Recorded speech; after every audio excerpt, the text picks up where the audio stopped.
درس قرآن میں خوش آمدید۔ آج کے درس میں ہم سورہ بقرہ کی آیات 67 سے 73 پڑھیں گے۔ امید ہے آپ توجہ فرمائیں گے۔ ان آیاتوں میں بنی اسرائیل کو ایک گائے کے ذبح کرنے کا حکم دیا گیا اور ساتھ ہی ایک قتل کا سراغ لگانے کا واقعہ بھی اس میں بیان ہوا ہے۔ اب سوال یہ ہے کہ قرآن مجید اللہ کا کلام اور نور جس میں ہدایت ہے اور جو حکمت کی کتاب ہے، اب اگر کوئی پوچھے کہ اس میں ایک گائے کو ذبح کرنے کے لیے کیوں بنی اسرائیل کو کہا گیا، اتنا بڑا واقعہ، اتنی آیات، ایک گائے کو ذبح کرو تو کوئی وجہ، کوئی حکمت؟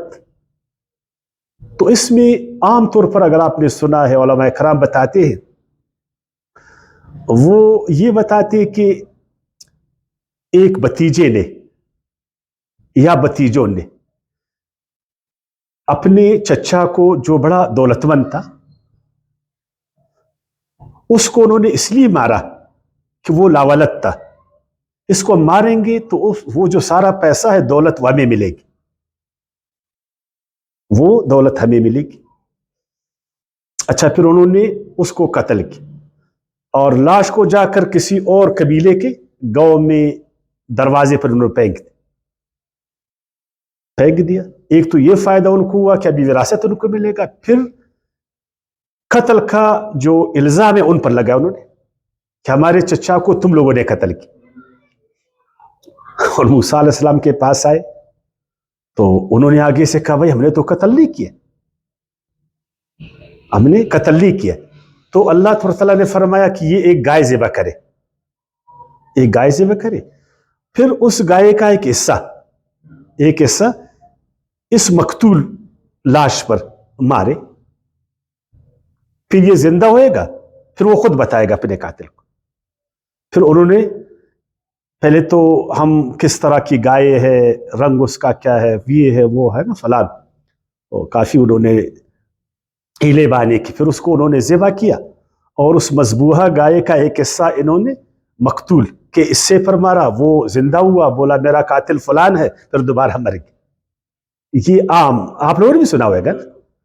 اس کے ساتھ ساتھ ایک اور فائدہ بھی تھا، عام علماء بتاتے، وہ یہ کہ ایک نیک آدمی، بڑا نیک آدمی تھا، وہ نیک آدمی جب مر رہا تھا تو اس کی جو اولاد تھی نا، وہ چھوٹے چھوٹے تھے، یا ایک چھوٹا تھا یا چھوٹے تھے، تو انہوں نے کہا یا اللہ میں تو مر رہا ہوں، میرے چھوٹے چھوٹے بچے یا ایک بچہ میرا چھوٹا، میں ان کے لیے ایک بچیا، اس بچیا کو میں آپ کے بھروسے پر چھوڑتا، اے اللہ اس بچیا اس کی حفاظت تو ہی فرما، اور اس سے پھر میرے بچوں کو جو نا کھلا پلا۔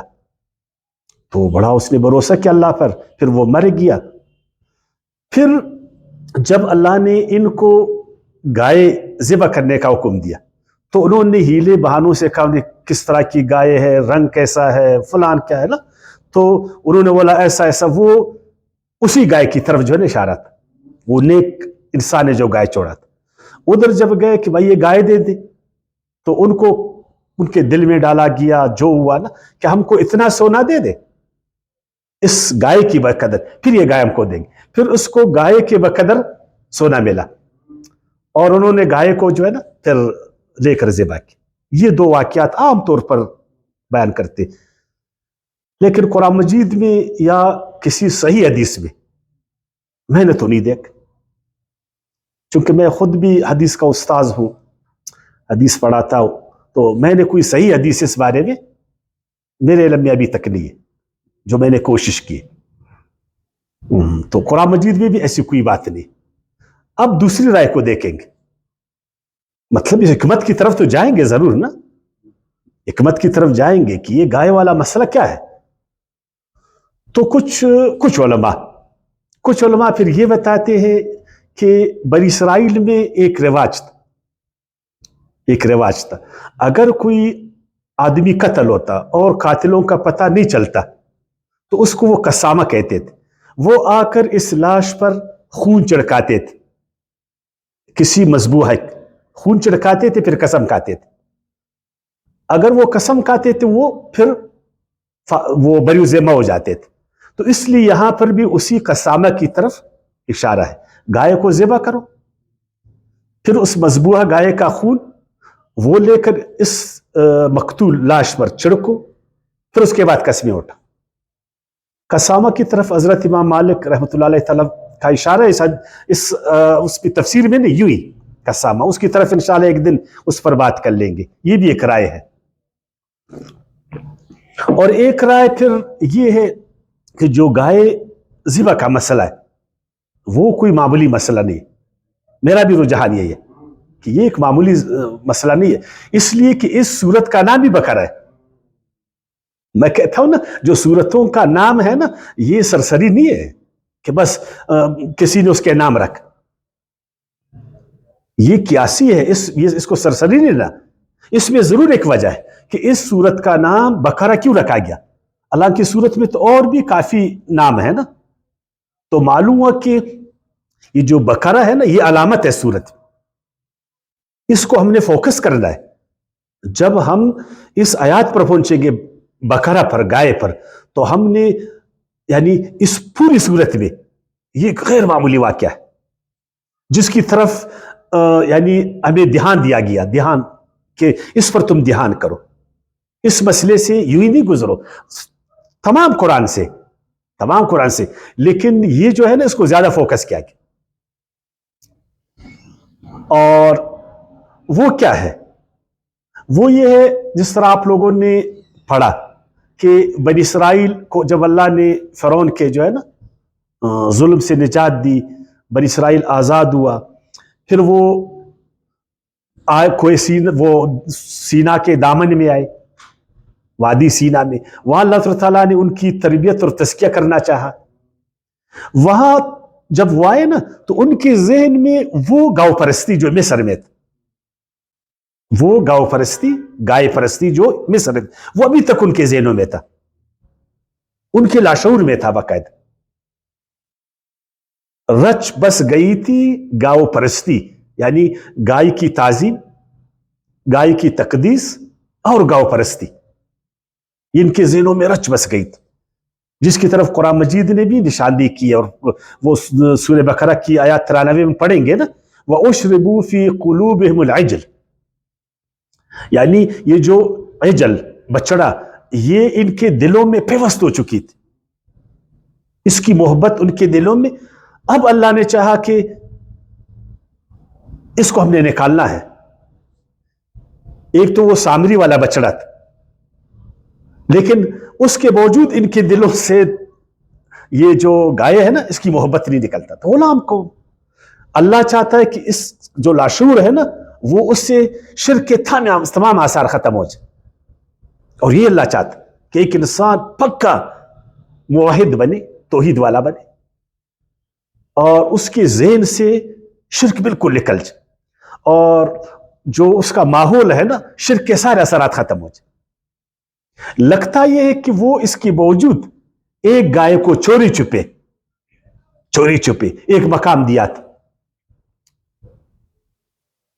تو اللہ نے یہ چاہا نا کہ اس گائے کو انہوں نے ابھی ذبح کرنا اپنے ہاتھوں سے, چونکہ ان کا عقیدہ تھا یہ گائے بڑا مقدس ہے, نعوذ باللہ, اور اس میں جو نا خدائی اوصاف ہے, یہ باکمال ہے. جس طرح ہم لوگ بھی تو ایسے ہی ہے نا. تو اب ان کے ہاتھوں سے جب اللہ تعالیٰ اس گائے کو ذبح کرے گا نا, کچھ بھی نہیں ہوئے گا. ان کا جو لاشعور میں ہے نا جو خیال ہے وہ سب کے سب ختم ہو جائے گا کہ دیکھو تم نے کہا کہ یہ گائے ہے اور اس سے یہ وابستہ ہے, وہ وابستہ ہے. جس طرح سامری نے ان کو بڑا چڑھا کر پیش کیا تھا نا, سامری نے, کہ گائے میں یہ کمال ہے, گائے میں, جس طرح ہمارے ہاں سامریوں نے, ہمارے معاشرے کے سامریوں نے بھی تو ہمارے لیے کافی بچڑے بنائے, مزارات کی شکل میں, اشخاص کی شکل میں. اس بابے میں یہ طاقت ہے, اس بابے میں یہ طاقت ہے, اس بابے میں یہ طاقت ہے نا.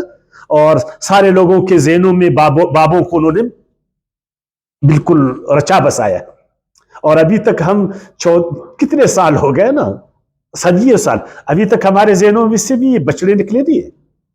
بچڑوں کی محبت، ان کی تقدیس، ان کی تعظیم. ایک مسلمان ہو کر وہ جا کر ایک اپنے جیسے انسان کو پوچھتا ہے. پھر اس انسان کو اپنے کندھوں پر اس کا لاش، اس کو اس نے دفن کیا، اس پر مٹی ڈالا، لیکن اس کی تقدیس، اس کی تعظیم، اس کی خدائی ایک مسلمان کلمے والے کے ذہن سے نکلا نہیں ہے، اس کے لاشعور میں کہ یہ جو بابا ہے جس کو میں نے دفن کیا، اس میں بڑا کمال ہے، یہ صاحب کرامت ہے، یہ نفع کا بھی جو ہے نا اور نقصان کا بھی طاقت رکھتا ہے. چاہے تو یہ بالکل معاشرے کو آسمان پر پہنچ، چاہے تو یہ معاشرے کو زمین بوس کرے، ہے نا. یہ اسی طرح تو بنی اسرائیل میں بھی یہ کچھ تھا، بنی اسرائیل میں بھی یہ کچھ تھا. تو اللہ نے چاہا کہ یہ اثر اس سے ختم ہو جائے، اس لیے ان کو حکم ہوا کہ اس گائے کو ابھی تم نے ذبح کرنا ہے. اب آتے ہیں عام ترجمے کی طرف. عام ترجمے کی طرف آپ دیکھیں کہ یہ جو آخری تفسیر ہم نے کی، آخری رائے، کیا قرآن مجید بھی یہی کہتا؟ تو فرمایا بسم اللہ الرحمن الرحیم وَإِذْ قَالَ مُوسَىٰ لِقَوْمِهِ إِنَّ اللَّهَ يَأْمُرُكُمْ أَن تَذْبَحُوا بَقَرَةً. یاد کرو اس واقعے کو، دیکھو اہم واقعہ ہے. جب کہا موسیٰ نے اپنی قوم سے کہ بے شک اللہ حکم دیتا ہے، تمہیں حکم دیتا کہ ذبح کرو تم ایک گائے کو. قالوا اتتخذونا ہزوا، وہ بولے کیا تو ہمارا مذاق اڑاتا. دیکھو ہیلے بہانے کی طرف آ گئے. اب ان کے دل میں تو چور تھا، چور کی داڑھی میں تنکا، یعنی اس چوری تو انہوں نے ضرور، گائے کا تقدس، میں نے کہا اس کی تعظیم نا. اب وہ کیا کہتے ہیں، تم مذاق اڑاتے. قال اعوذ باللہ ان اکون من الجاہلین. ایک پیغمبر وہ اپنی قوم سے مذاق کرے گا، اپنی قوم کا توہین کرے گا؟ کیا وہ ہمارے لیڈروں کی طرح ایک لیڈر ہے جو ہمیشہ قوم سے مذاق کرتے، ہمیشہ قوم کو دھوکہ دیتے، ہمیشہ قوم سے غلط ڈیمانڈ کرتے، غلط مطالبات؟ کیا ایک رسول، اتنا عظیم لیڈر، وہ ایک غلط مطالبہ قوم سے کرے گا؟ وہ اپنے قوم کی توہین کرے گا؟ کیا وہ ہمارے لیڈروں کی طرح ایک لیڈر ہے؟ نہیں، یہ تو ہمارے لیڈر ہے جو ہمیشہ ہمارا مذاق اڑاتے، ہماری توہین کرتے، ہم سے غلط غلط ڈیمانڈ کرتے، ایسے مطالبات کرتے کہ ہم میں سکت نہیں ہوتے. اتنا بوجھ عوام پر ڈالتے یہ بدبخت کہ عوام اس بوجھ کو اٹھا نہیں سکتی، ہے نا. تو کیا موسیٰ علیہ السلام بھی ایسا ہی لیڈر تھا؟ نہیں. انہوں نے بولا میں جو ہے میں پناہ مانگتا ہوں اللہ کی اس بات سے کہ میں ہو جاؤں جاہلوں میں سے. پیغمبر تو جاہل نہیں ہوتا. اچھا یہ ایک بات ہم کلیئر کریے، اعوذ باللہ ہم ہمیشہ پڑھتے، ہر وقت پڑھتے نا، اعوذ باللہ من الشیطان الرجیم، اعوذ باللہ من الشیطان. یہ اعوذ باللہ کا کیا مطلب؟ عام تو ترجمہ ہے نا اللہ کی پناہ میں آنا، عام ترجمہ تو یہی ہوتا ہے نا. لیکن اس کا جو بنیادی معنی ہے نا، بنیادی معنی آزت بولدہا یا آزت تو بولدہا، ایک ماں، ایک مادہ جب وہ بچے کو جنتی ہے اس وقت، پھر وہ دیکھیں وہ ماں ہمیشہ بچے کے ساتھ چمٹی رہتی. اس چیز کو آپ لوگوں نے دیکھا ہے نا، جب ایک مادہ، ایک ماں بچہ جنتی ہے، پھر وہ اپنے بچے کے ساتھ چمٹی رہتی ہے اور اس کے پاس کھڑا رہتی ہے، بالکل اس کی نگرانی کرتی رہتی، اس کی حفاظت کرتی رہتی. اس عمل کو کہتے. اسی لیے جو ہم تعویذ ادھر گلے میں باندھتے ہیں نا، وہ مولوی لوگ ہم نے بندواتے ہیں کہ یہ تعویذ جو ہے نا ابھی تم کو ہر چیز سے تمہاری حفاظت کرے گی، ہر چیز سے تم کو بچائی. جس طرح وہ ماں وہ اپنے اس نومولود بچے کو حفاظت کرتی تھی، ہر چیز سے بچاتی تھی نا. تو ایک یہ، اور دوسرا جو اس کا ترجمہ ہے نا آز بالشیء، کسی چیز کے ساتھ چمٹے رہنا، اسے مکمل اپنانا. جس طرح وہ ماں اس بچے کو مکمل اپنی گود میں لیتی. اس طرح اعوذ باللہ کا مطلب ہے کہ ہم اپنے رب سے چمٹے رہے، ہم اس کی حفاظت میں آئے، اس کو اپنا نگران بنائے. اسی لیے فرمائے کہ اللہ ماں سے ہزاروں گنا مہربان، یعنی وہ نومولود ماں کی حفاظت میں ہر چیز سے جو ہے نا بے پرواہ، ہر چیز سے بے پرواہ. ماں ہے تو مجھے کیا پرواہ، سلاتی ہے، پلاتی ہے، کھلاتی ہے، ہنساتی ہے نا. تو اس طرح ایک مومن اپنے آپ کو اپنے رب کے حوالے کرتا. اس کو اصل میں کہتے ہیں نا اعوذ باللہ من الشیطان الرجیم، کیونکہ شیطان ہمیشہ ہمارے پیچھے پڑا ہے نا، شیطانی قوتیں نقصان دینے کے لیے. اس کے نقصان سے بچنے کے لیے اب اللہ جو ماں سے ہزاروں گنا مہربان ہے، ہم اس کی پناہ میں آتے، اس سے ہم چمٹے رہتے، یعنی اس کے دین سے، اس کے قانون سے. ابھی سمجھ آ گیا کچھ؟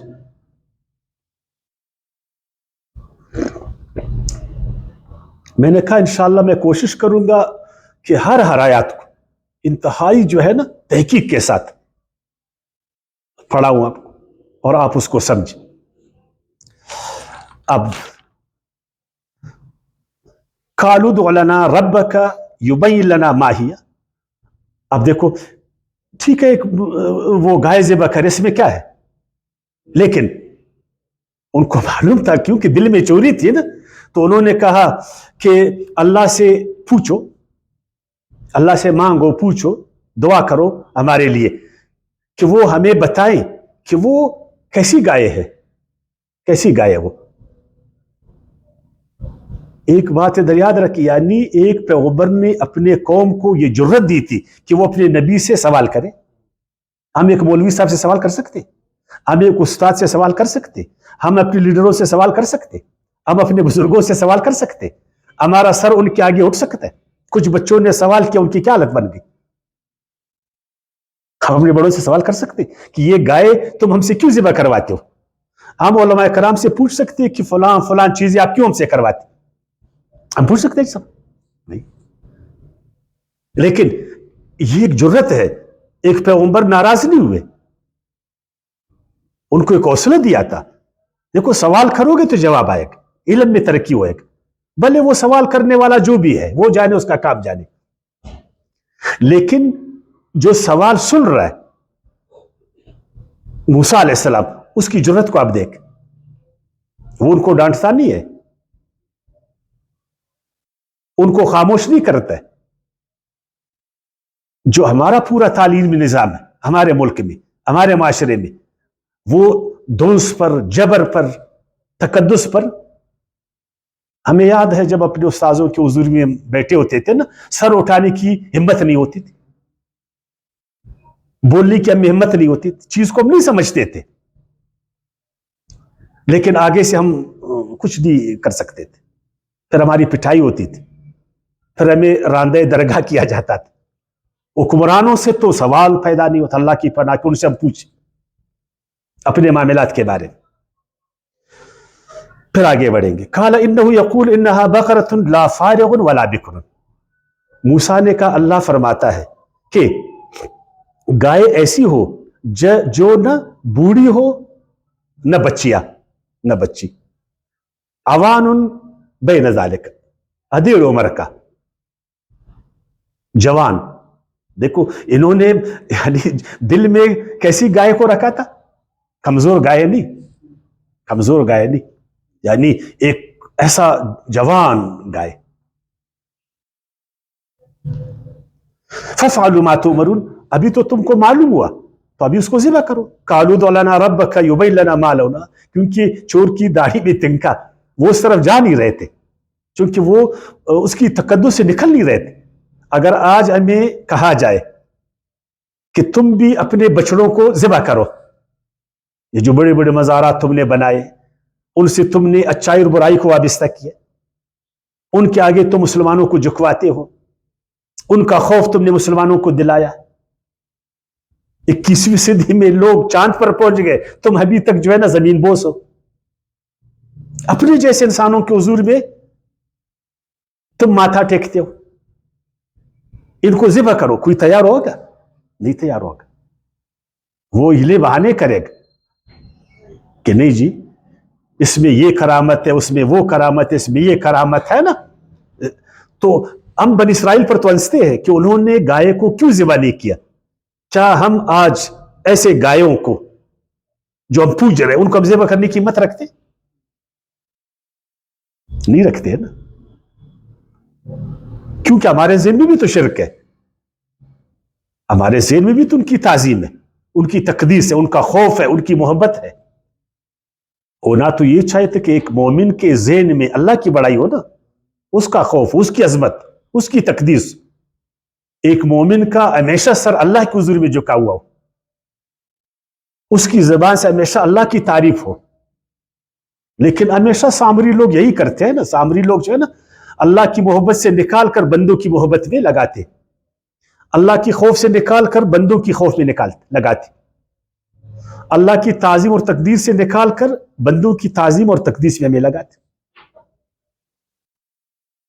قالوا ادع لنا ربک یبین لنا ما لونہا، وہ بولے اے موسیٰ اپنے رب سے مزید پوچھئے کہ اس کا رنگ کیسا ہے. یعنی تیار نہیں ہے، تیار نہیں ہے، رنگ اس کا کیسا. قال انہ یقول انہا بقرۃ صفراء فاقع لونہا تسر الناظر. موسیٰ نے کہا اللہ فرماتا ہے کہ وہ ایک گائے ہے زرد خوب گہرا، اس کا رنگ دیکھنے والوں کو بلی لگتی ہے. اس طرح کی گائے، یعنی انہوں نے گولڈن گائے کو پسند کیا تھا، گولڈن گائے جس میں کوئی داغ نہیں ہے، کوئی عیب نہیں ہے. عجیب لوگ ہیں. ہم نے بھی تو دیکھیں جن کو ہم نے بھی چنا ہے، جن کو آج ہم پوج رہے ہیں، ان کے پیچھے بھی تو یہ ہے. آپ بولو یار اس فلان گائے میں یہ عیب ہے، تو یہ قوم پر تیار ہوئے گا؟ جس کو آج ہم پوج رہے، آج کے گائےوں کے بارے میں بتا رہا ہوں، وہ گائے نہیں بنی اسرائیل والا، آج کے گائے جن کو مسلمان پوج رہے ہیں. اگر کوئی پوچھے کہ ان گایوں میں یہ نقص ہے تو وہ کیا بولیں گے؟ نہ بابا، جس گائے کو میں پوج رہا وہ بالکل نقصوں سے پاک، وہ تو بالکل نوز بل اللہ کے برابر ہے. یہ چیزیں ہیں نا. اسی لیے جہاں پر شرک ہے وہاں ترقی نہیں ہے، یقین جائے. جدھر شرک ہے ادھر خوشحالی نہیں ہے، جدھر شرک ہے ادھر آزادی نہیں ہے، جدھر شرک ہے ادھر خوف ہے نا، ادھر روشن خیالی نہیں ہے، ادھر جہالت ہے. قالوا ادع لنا ربک یبین لنا ما ہی، مزید اپنے رب سے پوچھئے کہ وہ ہمیں مزید بتائے کہ وہ کس قسم کی گائے ہے. ان البقرہ تشابہ علینا، اب کچھ راستے پر آ رہے، ابھی دیکھ رہے کہ ہمیں چھوڑا نہیں جا رہا ہے نا، ابھی رنگے ہاتھوں پکڑے گئے نا. بے شک اس گائے کی پہچان ہمارے لیے مشکل ہو گئی ہے. وَإِنَّا إِن شَاءَ اللَّهُ لَمُهْتَدُونَ، اور ہم اگر اللہ نے چاہا راستہ پا لیں گے. یعنی اگر اللہ کی یہی چاہت کہ وہ ہمارے، ابھی دیکھو ان کو معلوم ہے کہ اللہ تعالیٰ جو ہے نا ہماری تربیت چاہ رہا ہے، اللہ تعالیٰ ہماری تربیت چاہ رہا ہے، ہمارا تزکیہ کر رہا ہے، ہمارے مفاد میں بول رہا ہے، ہمیں شرک سے نکال رہا ہے، ہمیں کفر سے نکال رہا ہے، جہالت سے نکال رہا ہے. اور واقعی ادھر ہم تو غلام تھے، اللہ تو یہ چاہتا ہے کہ غلامی کے سارے آثار مٹ جائیں. جس طرح آج ہم 75 سال میں جو ہمارے آقا تھے ان کے آثار آج بھی ہیں. آج بھی ہمارے ملک میں کالونیکل جو رولز تھے اس زمانے میں، وہ کالونیکل رولز قوانین آج بھی جاری ہے، بہت سارے، یقین جاری. آپ جا کر پڑھیں. ہم کہتے ہیں یار ان قوانین کو مٹا دو، اس وقت تو ہم کالونی، ہم تو غلام تھے، ہمارا ملک تو کالونی تھی. وہ جو کالونیکل قوانین ہے نا ان کو ختم کر دو. نہیں ختم کریں گے، نہیں جی، پھر ہمارا آقا جو ہے ناراض ہو جائے گا، اس کے کچھ آثار ہے. تو یہ بدبخت بھی وہ جو مصری قوم جو گاؤں پرستی کر رہا تھا وہ ان کے ذہن میں تھا. پھر بھی شاباش، اگر اللہ نے چاہا تو ہم ہدایت پائیں گے. ہم تو اس کے لیے بھی تیار نہیں. ہم تو یہودیوں پر لعنت بیچتے ہیں نا، ہم مسلمان اپنے آپ کو بہت بڑا سمجھتے. وہ تو پھر بھی کہہ رہے وَإِنَّا إِن شَاءَ اللَّهُ لَمُهْتَدُونَ، اگر اللہ نے یہی چاہا ہے تو ہم رایاب ہو جائیں گے. اگر آج ایک مومن کو بولو کہ شرک کے اثر سے نکلو، یہی اللہ کی چاہت، وہ نکلے گا. سوال پیدا نہیں ہوتا. ہر ایک نے اپنے بغل میں 2 بت جو ہے نا چھپائے.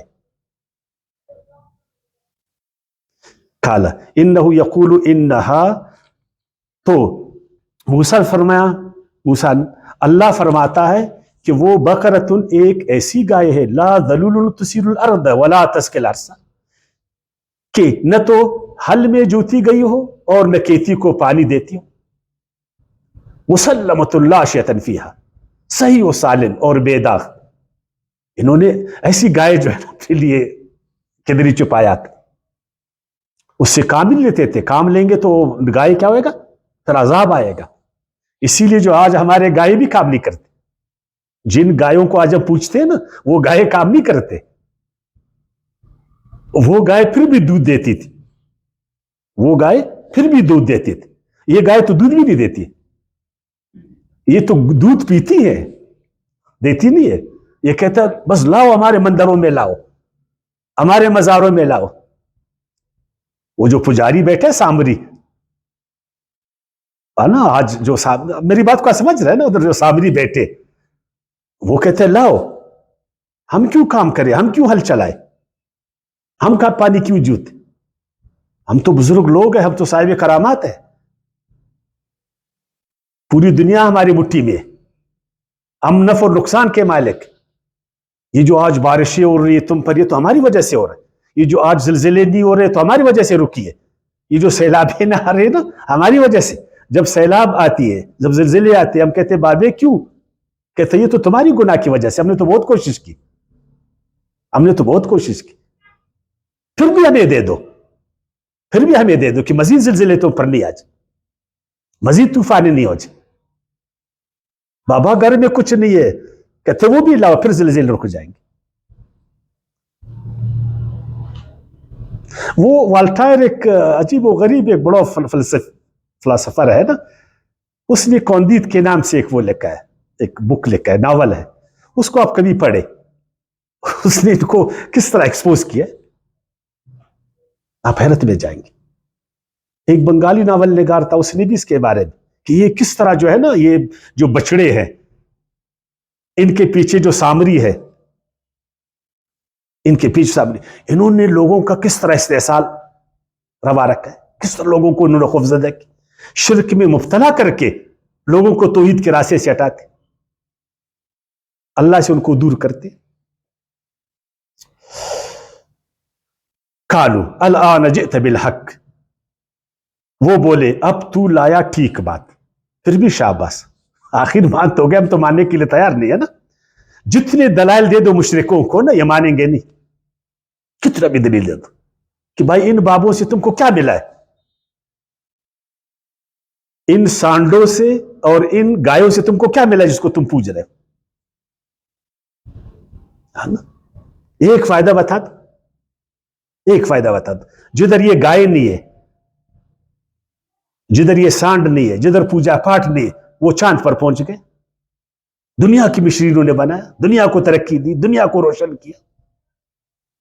جدھر یہ بدبخت لوگ ہیں، مشرک لوگ، ادھر تاریکی ہے. ایک چیز انہوں نے ایجاد کیا، یہ بتی کس نے ایجاد کی، مشرکوں نے ایجاد کی. یہ جہاز کس نے ایجاد کیا، مشرکوں نے ایجاد کی. چاند پر مشرک پہنچا. یہ ٹمبا مشرک نے بنایا، یہ ریل گاڑی مشرک نے بنایا. پھر بھی بنی اسرائیل نے بولا ٹھیک، فذبحوها، پھر اس کو ذبح کیا. وما كادوا يفعلون، لیکن خوش نہیں تھے پھر بھی، کیونکہ وہ ان کے ہاتھوں سے جو ہے نا ان کا خدا ذبح ہو رہا تھا. ان کا خدا، یعنی نعوذ باللہ انہوں نے گائے کو خدا کا درجہ دیا تھا. دیکھیں یار کتنے کم، اپنے ہاتھوں سے اس کو ذبح کر رہے، وہ کچھ بھی نہیں کر سکتا وہ گائے. اور ہر دن ہم گائے ذبح کرتے نہیں کرتے؟ کیا کوئی طوفان آیا، کوئی زلزلہ آیا ہوا ہے؟ اس کے باوجود تھا نہیں جی. تو اس سے ابھی معلوم ہوا کہ اس سورت کا نام سورہ بقرہ کیوں رکھا گیا، اور گائے کا حکم کیوں تھا، تاکہ ذہنوں سے شرک ختم ہو جائے، اس کا ایک اثر بھی نہیں رہے. لیکن ہم بھی تو مسلمان ایران میں گئے، ہندوستان میں گئے نا، اور اسی طرح جو ہے روم گئے تو ان کے آثار ہم میں بھی آ گئے. ہندوستان سے جو ہے نا گاؤں پرستی ہمارے ذہنوں میں آئی، ایران سے کچھ اور چیزیں بدعت آئے، روم سے کچھ اور بدعت آئے. انہی شرک اور بدعت میں آج تک ہم مبتلا نہیں مبتلا. تم نکالو نا اس قوم کو شرک اور بدعت سے، نہیں نکلے گا. اس پر دلیل بولے گا، خوش نہیں ہوئے گا وہ. اچھا، اس کے بعد دوسرا واقعہ ہے وَإِذْ قَتَلْتُمْ نَفْسًا فَادَّارَأْتُمْ فِيهَا. پھر یاد کرو جب قتل کر ڈالا تم نے ایک شخص کو، پھر تم جھگڑنے لگے اس میں.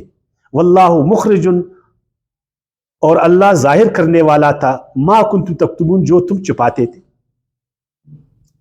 تو یہ کہتے ہیں کہ بھتیجے نے یا بھتیجوں نے اپنے چچا کو جو لاولد تھا، جس کا بڑا دولت تھی، اس کو انہوں نے قتل کی، پھر الزام کسی اور پر ڈالا.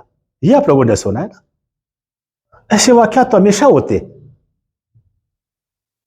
تو ہر دن پھر اللہ تعالیٰ جو ہے نا وہ مقتولوں کو زندہ کرے.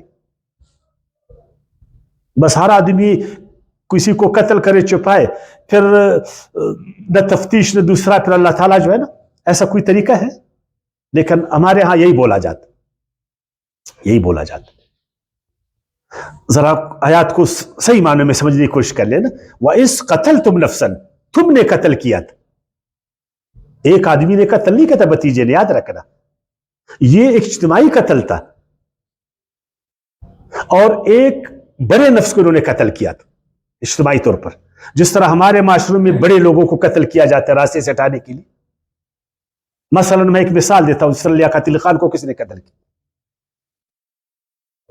ہے نا؟ لیاقت علی خان کو کس نے قتل کیا؟ اجتماعی قتل تھا نا. یا وہ ایک کو غصہ آیا اور اس نے، وہ اکبر خان تھا پتہ نہیں کیا تھا نا، اس کو غصہ، اس نے اس کو مار دیا.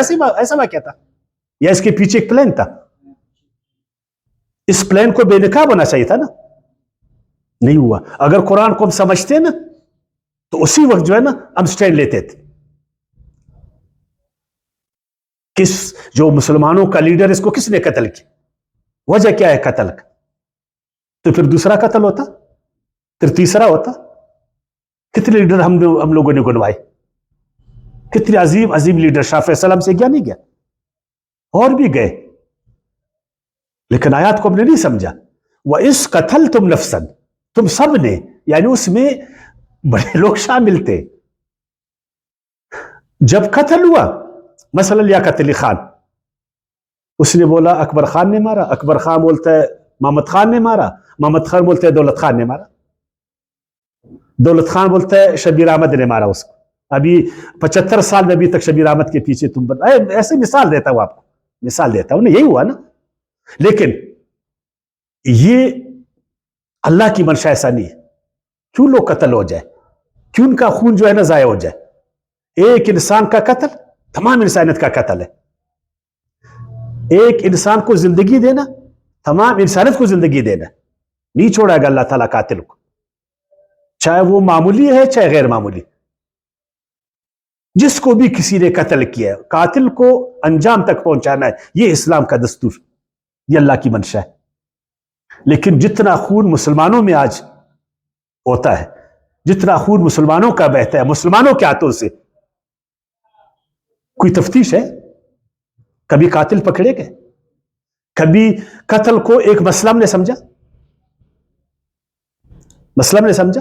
نہیں سمجھا ہم نے. کرکٹ میں پاکستان ہار گیا، سب جو ہے نا بے ہوش ہو جاتے، اور 20 لوگ پاکستان میں مر گئے، کسی کو جو ہے نا فکر بھی نہیں ہوتا. یقین جانے سناٹا چاہ جاتا ہے، پاکستان ہار گیا. یہ کھیل ہے، ہار گیا یار، کھیل میں ہار جیت ہوتا ہے. سناٹا، اور وہاں پر 50 آدمی مر گئے، کچھ بھی نہیں ہوتا، جو بھی نہیں رکتی سروں پر. لیکن قرآن کہتا ہے نا وَإِذْ قَتَلْتُمْ نَفْسًا فَادَّارَأْتُمْ فِيهَا، تم نے الزام ایک دوسرے پر. واللہ مخرج، حالانکہ اللہ کیا ہے؟ ظاہر کرنے والا ہے. ما کنتم تکتمون، اس قتل کو جس کو تم چھپا رہے ہو. اللہ اس کو کیا کرتا ہے؟ ظاہر کرتا ہے، اور ہم اس کو چھپاتے. تو ہم قرآن والے، بس قرآن کو ہم ثواب کے لیے پڑھتے. اگر ہم اللہ والے ہوتے تو ہم قتل کو جو ہے نا ظاہر کرتے تھے نا، قاتل کو ظاہر کرتے تھے، تاکہ کوئی آدمی پھر کسی کو قتل نہیں کرتا تھا. ادھر انہوں نے قصے کہانیاں شروع کی. بھائی بات کو سمجھو, بات ہی کہ اللہ تعالیٰ اس کو مخرج یعنی اللہ تعالیٰ اس کو ظاہر کرنے والا ہے. اچھا اس کا تعلق گائے کے ساتھ کیا ہے؟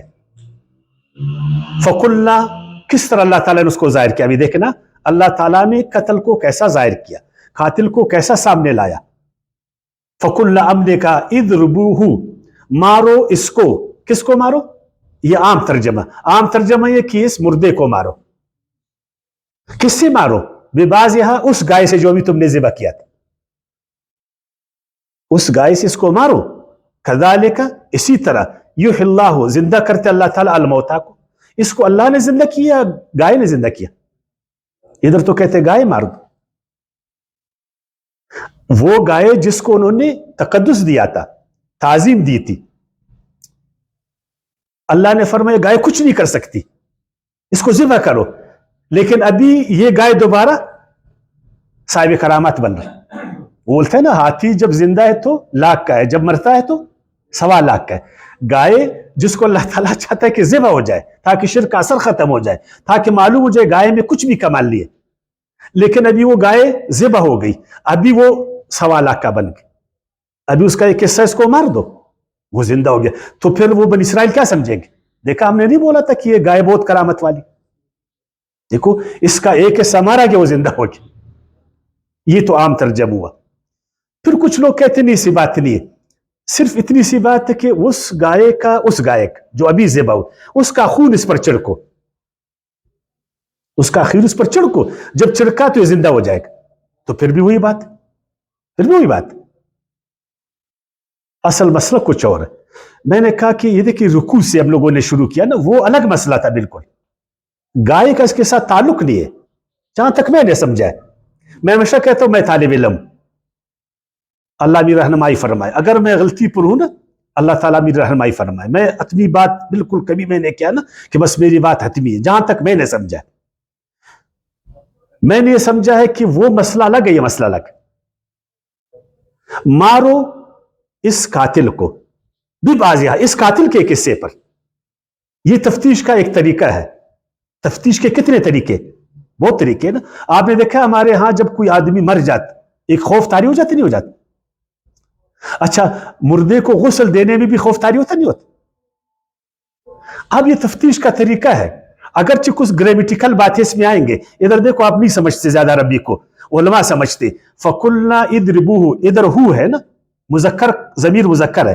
بِبَعْضِهَا ہا ہے, ادھر مؤنث ضمیر ہے نا, وہ آپ کو ضرور پکڑیں گے کہ بھائی ادھر تو ہا ہے ادھر تو ہو ہے. آپ نے دونوں کو ایک جیسا کیا, کیوں کیا؟ ایسا قرآن میں بہت, یہ غلط کوئی نہیں ہے.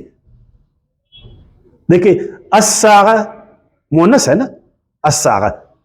اللہ نے فرمایا لعل الساعۃ قریب, حالانکہ قریبتن ہونا چاہیے تھا, قریب یہ قرآن میں ہے.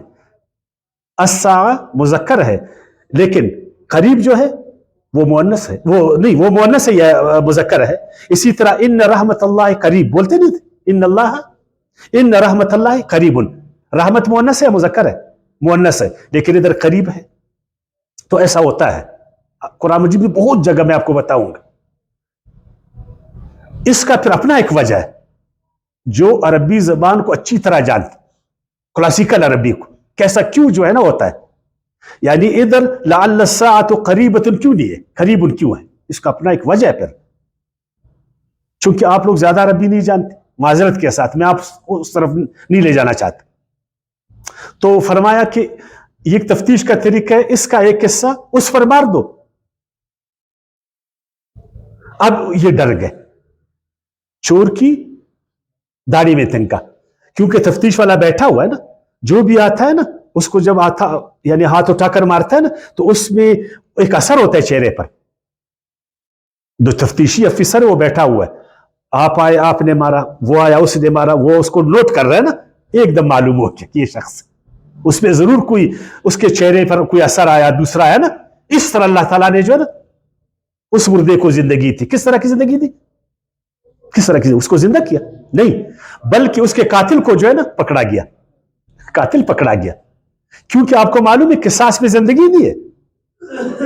وہ آیات آپ کو معلوم ہے قرآن مجید, وَلَكُمْ فِي الْقِصَاصِ حیاتن یا اولل الباب، اے عقل والو قصاص میں کیا ہے؟ حیات ہے. قاتل پکڑا گیا تو مقتول زندہ ہوا نا، مقتول زندہ ہوا.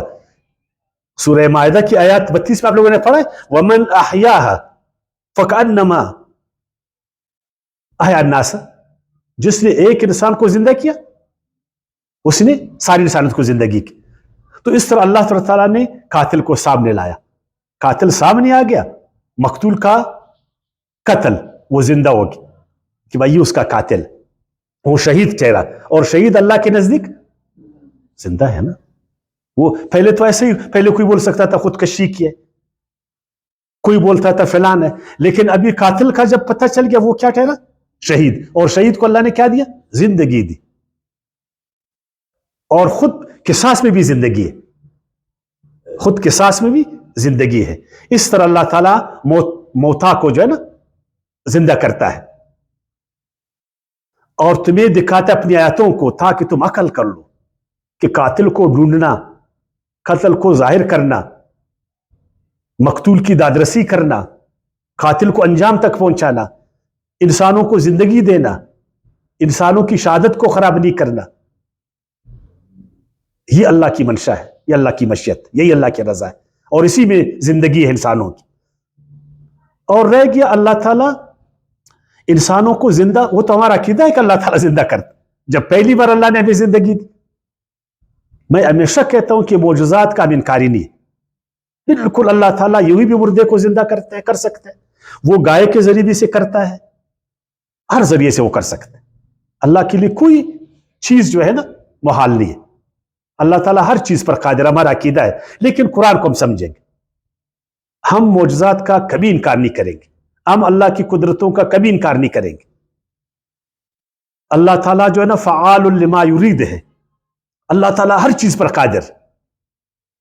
یہ ہمارا عقیدہ ہے، یہ ہمارا ایمان ہے. وما علینا الا البلاغ.